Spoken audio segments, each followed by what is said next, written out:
This is the Tegeler Audio Magnetismus 2, and I've been using it for a few weeks now, and I'm ready to give you guys my review of this thing.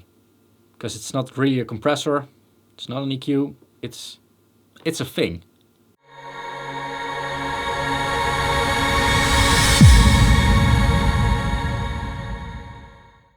Now if we look closely at the Magnetismus, it actually has two parts. It has a compressing part, compressor limiter part, and it has a magnetism part. And that magnetism part is super interesting because, as I like to call it, whenever audio gets magnetic, magic happens. And there are multiple ways in which audio gets magnetic, but I think the most known way is of course tape and tape compression. And as much as I would like this thing to have tape inside, like real analog tape that is like spinning in there, it doesn't, and that's maybe for the better because it wouldn't be maintenance friendly then. But this thing works with transformers. And an audio transformer, well, what it simply does, it converts electrical energy into magnetic energy and then back to electrical energy again. What happens when audio gets magnetic, that magic that I'm calling, is well, basically just distortion or warmth, depending on how hard you're driving it. And in Magnetismus, but also in tape machines, this distortion happens on the transients. And that's why Tegeler is calling this thing a transient shaper. Now this is kind of a risky name because it is easily confused with a transient designer, which is absolutely not what this thing is. And before I'm going to demo this thing to you, I first want to take a bit closer look to the controls and like the overall unit. It has the same build quality as all the other Tegeler audio units. And what is interesting to notice is that some knobs on here are switched knobs like this. And some knobs are dented, as I call it. The difference between the two is that this is really switching, well, a different circuit, while this is actually a potentiometer that has dents in them so that it creates steps. Cool thing about this is that, well, everything is one way or the other, it's stepped, so it's easier to recall when using it on a master bus. Doesn't mean that this thing is only made for a master bus, absolutely not. Another thing that makes this thing really cool is of course the big VU meter, the analog VU meter. I mean, this makes it really analog. The thing that I do not like on the front plate is this blue light. I mean, blue, really? I know that blue is the color from Tegeler, but a blue light makes it kind of cheap. I would prefer to have a yellow light, as I have on the Cram from Tegeler. And right now also on the round-side machine, because I changed the bulb to a different color, because I really don't like the blue. Now if we look at the controls of the compressor limiter on here, there's something very interesting happening. We of course have a threshold and ratio control, which goes all the way up to limit. But we also have a timing control, and this kind of a strange one. So on 1, this thing gives you the fastest attack and the fastest release. And if you turn it up, both the attack and release are getting slower and slower and slower and slower and slower until you are at 11, because 10 is of course not enough. You are at the slowest attack and the slowest release. And I find this a very interesting design choice because I like to be limited when it comes to creativity. The more limited you are, well, like this, limited you are, the more creative you become. However, I would like to have a setting with like a slow attack and a fast release. And the other way around, a fast attack and slow release. Like, that's something that you cannot do on here. On the other hand, I think there are enough settings on here to really feed the next stage, the magnetism stage, properly in order to get the sound you're looking for.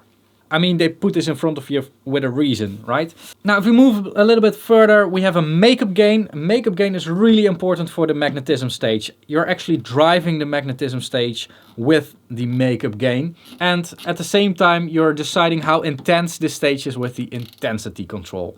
So these two work, well, kind of together. And it's very interesting to see what happens when you turn down the intensity and drive it with just the makeup gain, or when you lower the makeup gain and turn the intensity up. Different things happen. Now the next control we have is, well, choosing the material that the transformer is made of. So we can choose between an iron, cobalt, and nickel. And I show you guys this in a little bit, but what this basically does is it changes the high frequencies and the amount of high frequencies. So with Eisen, we have the lowest amount of high frequencies. With cobalt, we have a middle amount. And with nickel, we have the maximum amount of high frequencies. That being said, what I did notice is that you lose a little bit of high frequencies when you insert this thing, even if it's on nickel, which is the highest high frequency setting. Now the last knob, of course, is the output gain knob, and this is really to match with the next stage that you're going to, or your converter, or whatever. This is, as far as I could notice, there isn't a difference in sound. And I think that is all that is on the yeah, we have a small bypass and a large on and off switch, which is really satisfying. Yeah, let's start with a demo. And what I want to do is I want to bypass the compressor, and I want to show you first a sine wave baseline through it, because this way you really hear what the distortion is doing. So right now, this should be the baseline as it is, yeah, as you hear it. And what I'm now going to do is I'm going to drive it into the magnet stage. Let's turn up the intensity as well.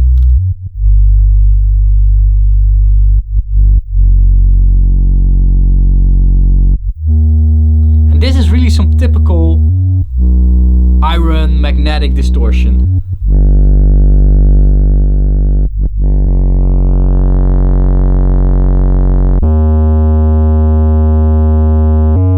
And of course I'm overdoing it. And as you can hear, you can really go from warmth to distortion. I've actually already used it on a few bass lines that it's like the productions are already done. Because it really gives that a little bit of extra. Alright, so I have a drum take now, or drum, it's more a beat, but it's very interesting what happens. I'm driving it pretty hard on the nickel setting still. Listen. And of course this is, well, distortion. This is not warmth, this is distortion. But now you can really hear what happens between the different transformer materials.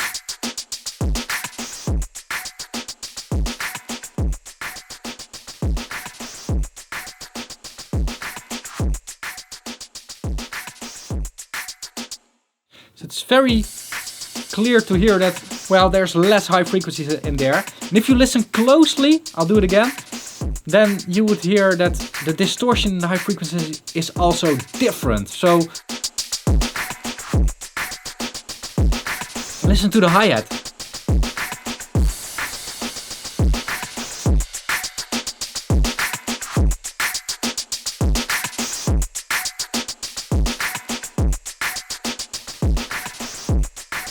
Now you could also use it very gently, as I'm doing right now. I've, well, actually dialed it back a little bit.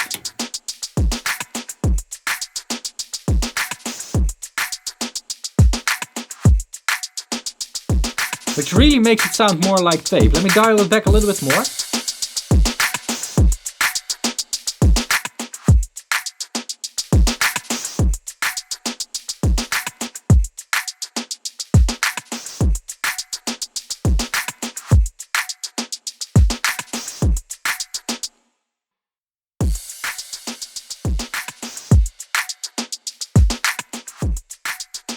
Like that. Now what we could also do now is add a little bit of compression, of course. That's really cool that it's in here. Like, it's really easy to, like, hey, I want some compression, and there we have it.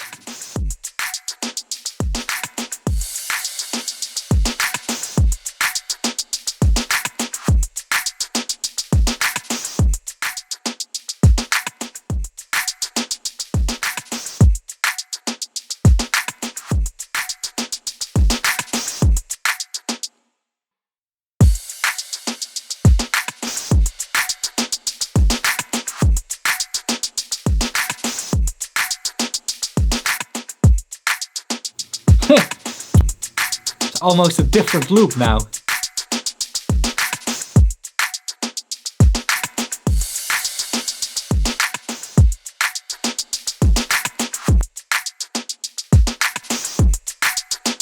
Let's try a different material, Eisen.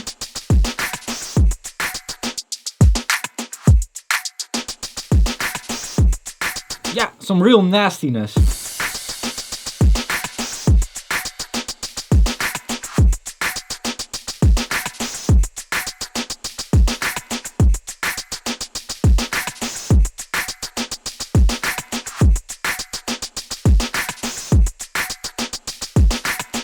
Now the last demo that I want to show you guys is, well, one of my biggest questions that I had when I first got the unit is, can you also use it on the master bus? Because some warmth on the master bus is really cool.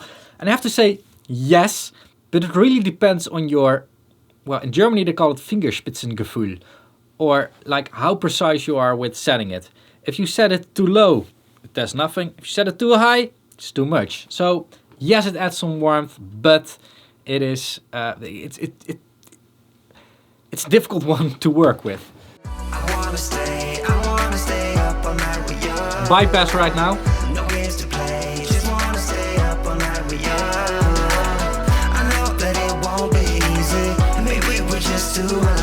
Watch what happens when I increase it.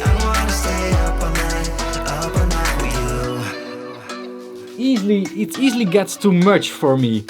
I really like it just like at the first moment it starts distorting. Cause you're all that I can see. I hope that we will make it, cause I'm falling here for real.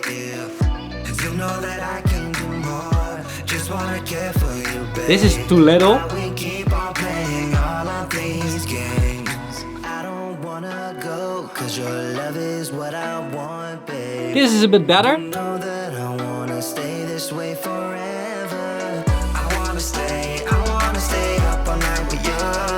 Now it gets too much on the drum part.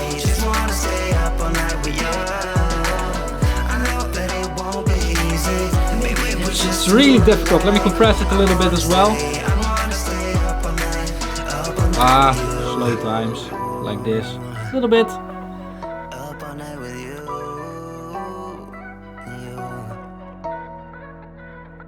This life, we just gotta hold on tight. Cause I know we will be alright, babe. You know that I will miss you if you leave. Cause I love you for the rest of my life, babe. I wanna stay, Bypass. No ways to play, just wanna stay up all night with you. I know that it won't be easy, maybe we're just too alike. I wanna stay up all night with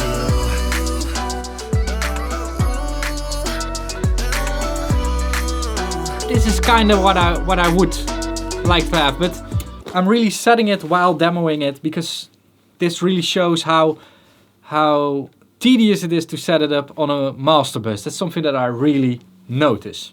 Now there seems to be kind of a problem that every time that Tegler sends me a unit, it stays in the studio, and that's also going to happen with this thing. I'm actually going to replace the Stam Audio SA76 in my racks with this one. That's not because I don't like the Stam Audio, it's just because I don't have any rack space anymore. So it's going to be racked next to the Cram from Tegler, so I think they are going to be big friends together. Now I hope that I showed you guys enough examples and give you guys enough to, well, consider if this unit is worth it for you or not. Now you can buy this thing at your audio dealer, the better audio dealer that sells Tegler stuff, of course. Over here in Europe it costs 1,600 euros. Well, actually 15.99, but we all know that marketing trick. The cool thing about buying it directly from Tegler is that you can try it for 14 days. And that is something that is really cool and normally almost impossible to do with hardware. Like, I can show you 1,000 examples, but still you have to touch it and use it yourself in order to know if you like this or not. So you can do that at Tegler, and I'll link, of course, to Tegler down below. And that is all that I wanted to share today about the Magnetismus 2 version 2. It says a 2 over here. And I hope you guys really liked it. Now, let me know in the comments below what you think of the Magnetismus or what you think of this video. Maybe there are things that I can do better. I would love to hear that all in the comments down below. If you liked it, thumbs up. If you disliked it, thumbs down. If If you want to support the channel, that's possible by buying merchandise or buying gear like the Magnetismus with my affiliate link down below. Another way to support me is by pledging a bit to my Patreon campaign, which I'm going to link over here. And basically you're getting early access to videos and a monthly Q&A in return. There are some extra levels, but you'll see it all on Patreon. Last way to support me is by watching more videos, of course. So I'll link one of those videos over here. Don't forget to subscribe, keep pushing, and bye bye.